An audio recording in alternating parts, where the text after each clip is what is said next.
Hola a todos y a todas. Bueno, en esta oportunidad damos inicio a este nuevo video a modo de complemento de la clase 4, donde bueno, vamos a analizar nuevas herramientas que nos van a permitir a nosotros seguir analizando una determinada muestra o un conjunto de datos. En este caso en particular, bueno, vamos a trabajar con el rango, con la dispersión y con el coeficiente de variación. Así que empecemos. Bien, como siempre, vamos a introducir un conjunto de datos.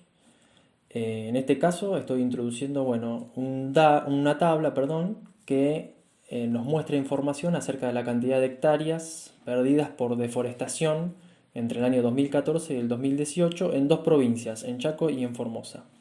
¿Sí? Nosotros ya habíamos visto, haciendo un repaso de medidas de tendencia central, que bueno, a partir de una determinada cantidad de datos, nosotros podíamos determinar medidas de tendencia central. ¿Sí? Por ejemplo, bueno, en este caso lo que nos interesaría calcular es la media.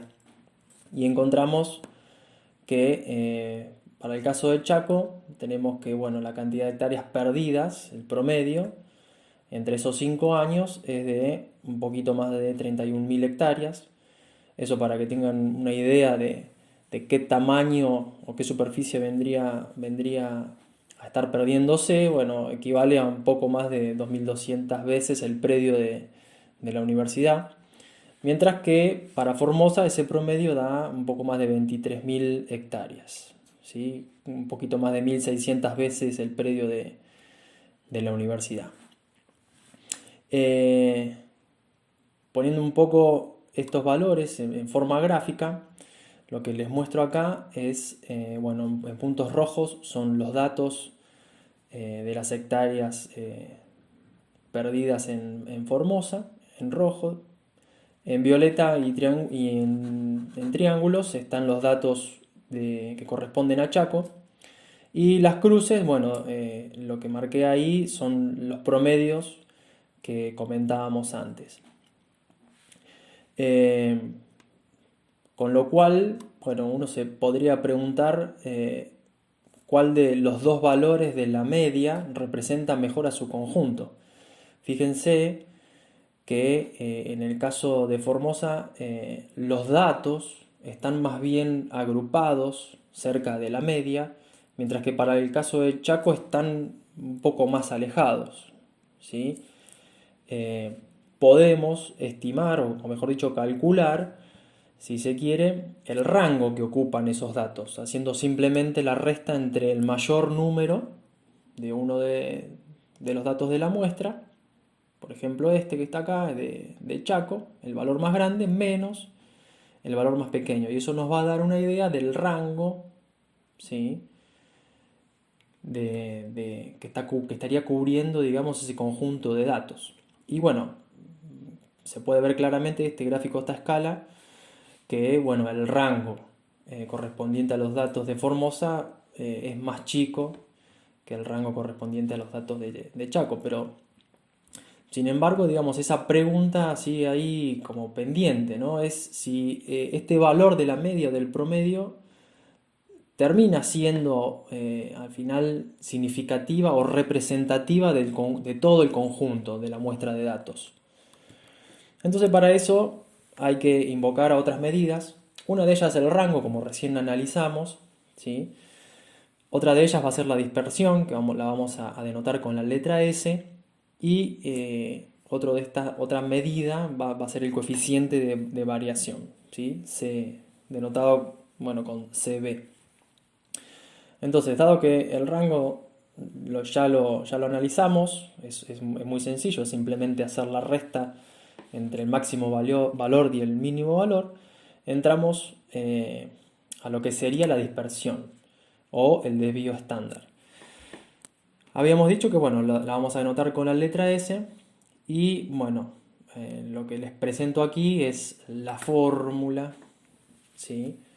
Que viene a representar esta cantidad. Analicemos qué significa esta fórmula. Por un lado tengo una raíz cuadrada, ¿sí? De un conjunto de valores o mejor dicho, un cociente.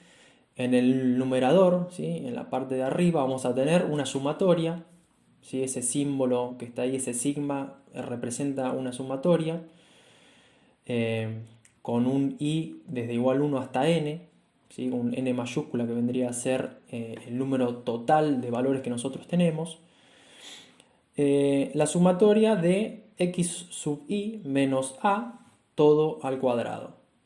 ¿Sí? Este x sub i vendría a ser el valor iésimo de la muestra y a en este caso vendría a ser la media aritmética, ¿sí? El promedio que calculamos en la primera filmina. Si desarrollamos esto, ¿sí? Lo que tenemos arriba es exactamente igual a lo que tenemos abajo. Fíjense que tenemos de nuevo, ¿no? La raíz cuadrada que abarca todo.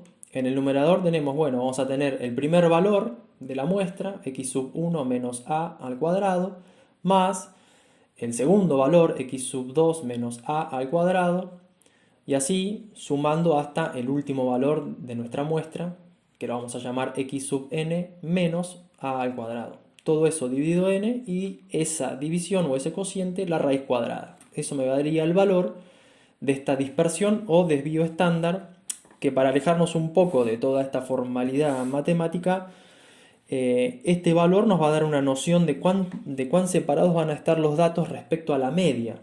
¿Sí? Fíjense que nosotros acá estamos involucrando a la media, ¿sí? Al promedio.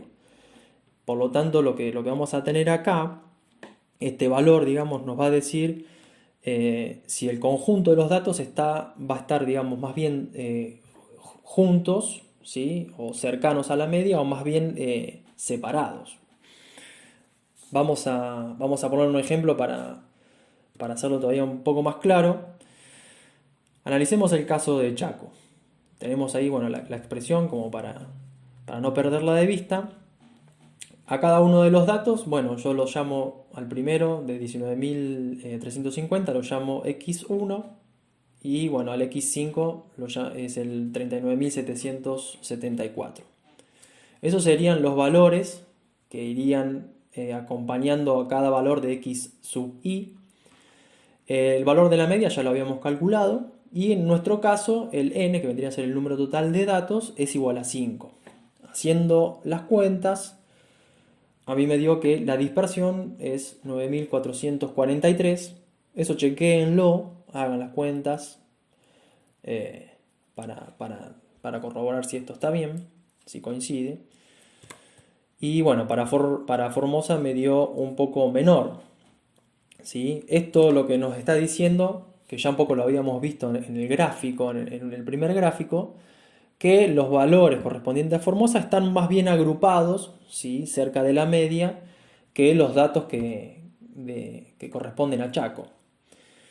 Ahora bien, pasemos al índice o el coeficiente de variación, que, bueno, matemáticamente es simplemente el cociente entre la dispersión o el desvío estándar y la media aritmética o el promedio. Y bueno, este coeficiente también nos va a dar una idea de cuán homogénea va a ser la muestra, ¿sí? Los valores más bien cercanos a 0 nos va a decir que este valor representa una muestra homogénea, mientras que si el valor es más bien cercano a 1, nos va a decir que, bueno, que la muestra no es muy homogénea. Para el caso, bueno, de Chaco me dio 0.3 y para el caso de Formosa me dio 0.1. Después, bueno, podemos discutir o poner condiciones para ver o determinar qué valor del coeficiente de variación corresponde a un nivel de homogeneidad aceptable, digamos, para una consideración en particular. Entonces, bueno, a modo, digamos, de resumen y para finalizar, siempre con preguntas y con cuestiones, resulta útil contar con estos valores adicionales a la hora de analizar una muestra. ¿Con cuál de los tres valores te sentiste más cómodo o más cómoda? Si bien el rango, la dispersión y el coeficiente de variación nos indican en esencia cuán homogénea es una muestra, ¿en qué se diferencian? ¿Podemos hacer alguna analogía entre estos conceptos y la vida cotidiana? cuando alguien nos dice que estamos dispersos o dispersas, ¿qué nos está queriendo decir? ¿Que nuestro S es muy grande? ¿Sí? ¿Qué dice Homero? Homero... Y bueno, acá muestro algunos otros ejemplos para que ustedes puedan eh, hacerse preguntas y tratar de analizar también, más allá de la rigurosidad matemática o estos conceptos matemáticos, cómo podemos asociar todo lo que nosotros estamos viendo con la vida cotidiana. Así que bueno, espero que esto les sirva de ayuda, a modo de complemento de lo que se está viendo en el libro y en el aula. Así que bueno, un saludo muy grande.